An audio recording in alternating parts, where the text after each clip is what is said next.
Wassalatu wassalamu ala Rasulillah wa ala alihi washabihi ajmain. Jemaah sekalian yang dimuliakan Subhanahu wa taala.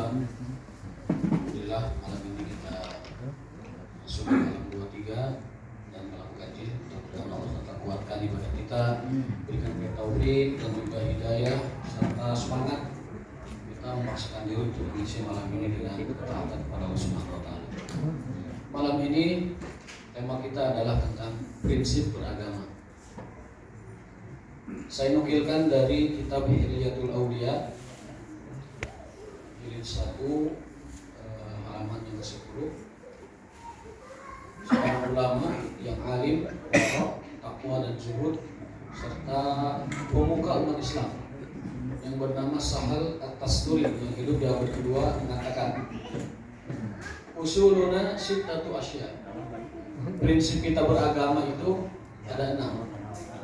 Prinsip kita dalam beragama ada 6.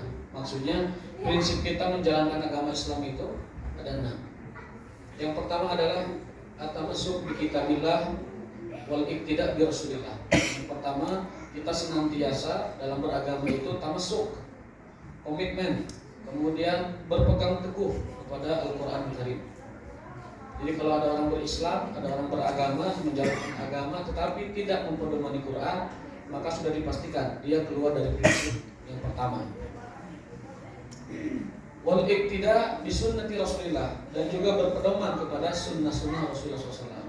Artinya kalau kita menjalankan agama keluar dari rel pedoman kita sunnah Rasulullah, maka kita telah keluar dari prinsip beragama kita. Pastikan kita beragama sesuai dengan rel Al-Quran, pastikan kita beragama sesuai dengan rel Rasulullah SAW. Yang kedua, prinsip yang kedua dalam beragama itu adalah aklul halal, memakan makanan, meminum minuman, menggunakan pakaian dan lain sebagainya hanya yang halal-halal saja. Aklul halal, memakan, mengkonsumsi, menggunakan yang halal adalah prinsip beragama yang kedua. Dan itu juga yang menyebabkan doa-doa itu dijawab oleh Rasulullah. Dalam sebuah hadis Rasul bersabda, Rubba ash'asin akbar yamudu yadaihi ilas sama. Rubba ash'asin akbar manfu'un bil bab lau aqsam billah la. Ada orang yang mungkin terlihat rambutnya itu kusut, mukanya juga mungkin terlihat tidak bersih, kumal, tertolak di pintu-pintu rumah. Tapi kalau dia berdoa, Allah langsung ijabah doanya. Harusnya begitu. Orang yang bersahaja dalam berdoa, kemudian merendah dalam berdoa, apalagi penampilannya itu sangat bersahaja, cepat sekali Allah mengijabahnya. Tetapi kondisi ijabah itu dapat terhalang apabila yang dia makan, yang dia minum, yang dia pakai adalah barang haram.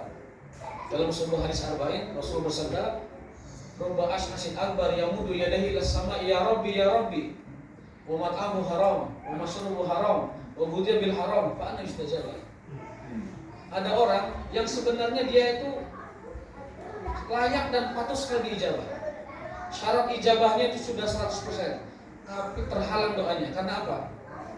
Dia menegakkan ke langit, memohon kepada Allah, berdoa kepada Allah, menangis, bersimpuh, kondisi-kondisi juga memprihatinkan, tetapi makanan dia haram, minuman dia haram, pakaian dia haram. Fa anna yustajab lahu. Lalu bagaimana dia bisa diijabah? Jadi yang seharusnya kondisi itu dikabulkan karena sederhana dan miskinnya, tetapi karena makanan dia haram, minuman dia haram, pakaian dia haram, Allah menahan ijabahnya.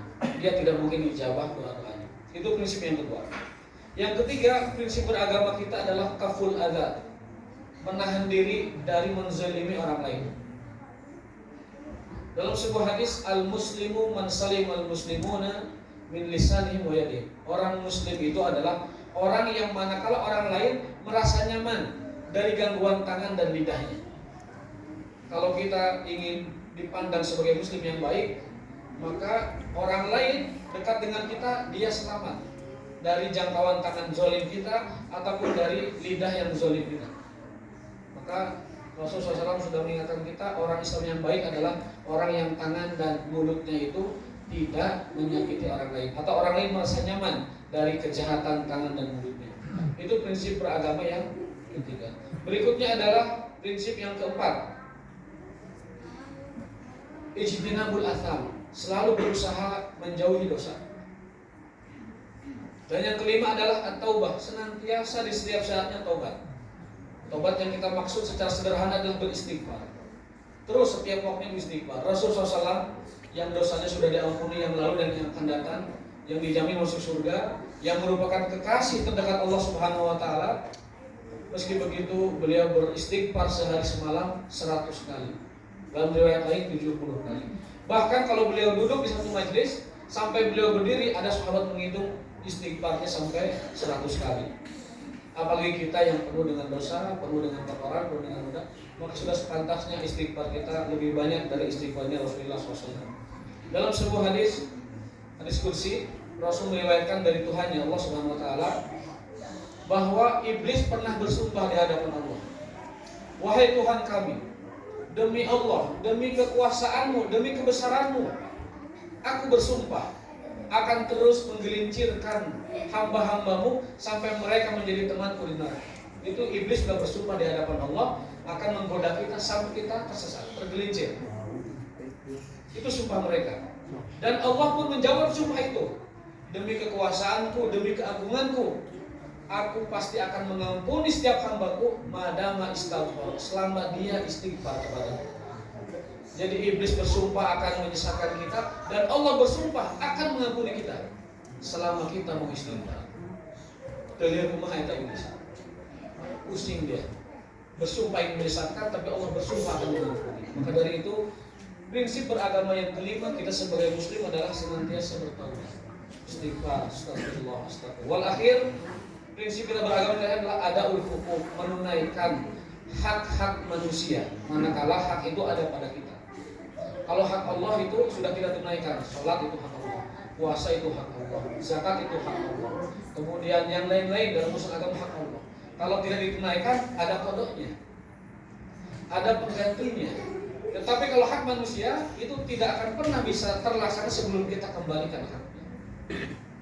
Maka dari itu, jemaah sekalian, mudah-mudahan di malam yang baik ini, sebelum kita memasuki puncak-puncaknya ibadah Ramadan, kita sudah berada di inti-intinya Ramadan, puncak pertarungan Ramadan dengan diri kita. Mudah-mudahan Allah memenangkan kita dari itu semua. Kita bermuhasabah, kita berintrospeksi, sudahkah 6 prinsip beragama itu sudah kita tunaikan? Kita berpegang teguh kepada Al-Quran, berpegang teguh kepada Sunnah Rasulullah, memakan hanya yang halal, menahan diri dari menzalimi orang lain baik lisan atau tangan kita, senantiasa menjauhi dosa, dan istighfar di setiap saat, taubat kepada Allah, serta menunaikan hak-hak orang lain yang ada pada diri kita.